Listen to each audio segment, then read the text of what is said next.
Yo, what's good? So we got a quick market recap today. Didn't take any trades today because of like honestly, I just didn't really see anything I wanted to take, especially since today was Monday and the government shutdown. I've been more like picky on what I want to take, so I wasn't really trying to take a trade. I was trying to like low-key just observe what's going on and not really be an active participator. But I'll just go over what I saw, go over what I felt, kind of thing like that, really quickly, just to like honestly just help me get it in my mind. So yeah, so GBPUSD, well, I don't even know what trading is trading, bro. So 4 hours, 4 hour structure was like mainly bullish. We didn't show anything to prove bear structure, so I was going into market open with a kind of bullish bias. 1 hour was bearish, however, but I feel like this is like honestly kind of better, if you will. Like just I don't know. It's just when the 1 hour is bearish and the four like when the 1 hour is opposite to the 4 hour bias, it's like it's like the 4 hour is getting ready for a big move and the 1 hour is just like showing that it's getting ready to make a big move, if you will.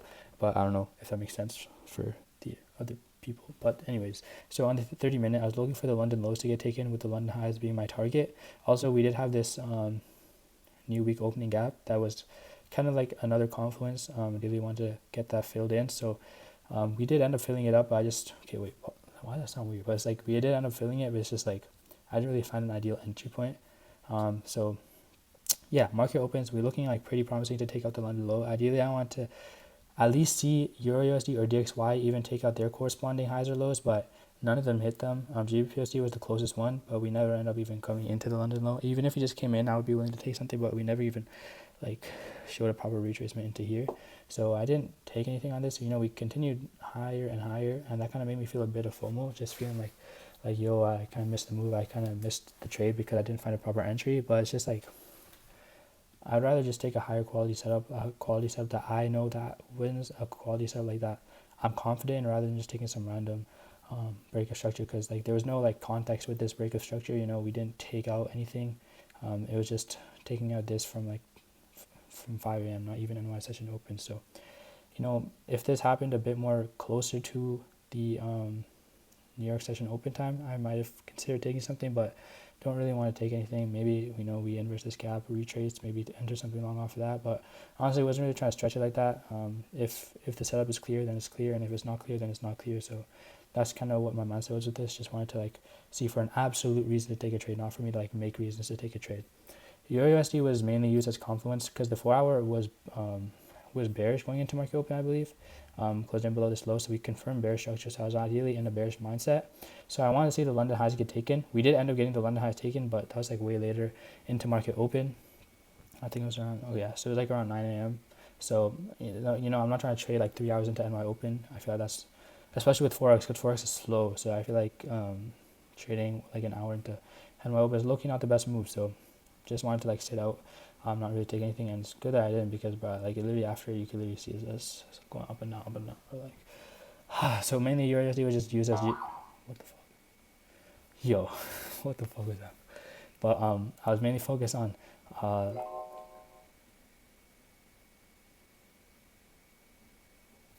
was just bro, I was just mainly focused on using this as confluence GBPUSD, because I was also using DXY. I wanted to see like this high get taken, the London high get taken, but we never ended up even coming close to that high. So that's why I didn't really take anything on EURUSD or GBPUSD. GBPJPY honestly kind of offers something, but it wasn't really like the best setup. Again, it would be like me kind of stretching it. Maybe I'm being a bit too picky, but I feel like I should be picky because of the government shutdown. I feel like markets are literally, it says on Forest Factor, bro, U.S. government data might be impacted by the shutdown. So I feel like it's better to just be kind of on the defensive side, not trying to take anything. But maybe I'm being too protective. Maybe I'm being too picky. But I feel like bro, like that's the thing, bro. Like I don't even know, bro. Like I don't know, man. But anyways, with GBP we were bullish going into market open. We didn't show anything to prove bear structure until the 3 a.m. candle close. So I was looking for the London lows to get taken, which got taken right at NY open. So this honestly was looking pretty promising. You know, we did have a larger value gap that I really wanted to kind of like get inverted, but we kept on pushing lower. We pushed past the Asian low, pushed past the like hourly low here, and then we filled in this 4 hour for value gap, I believe it was. Yeah, 4 hour for value gap fully.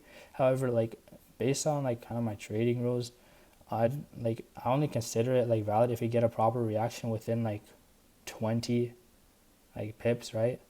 But this was all the way down like to 30, so I didn't really feel like, I feel like if this was a true reaction we would have reacted a bit closer, but we just kept on consolidating around.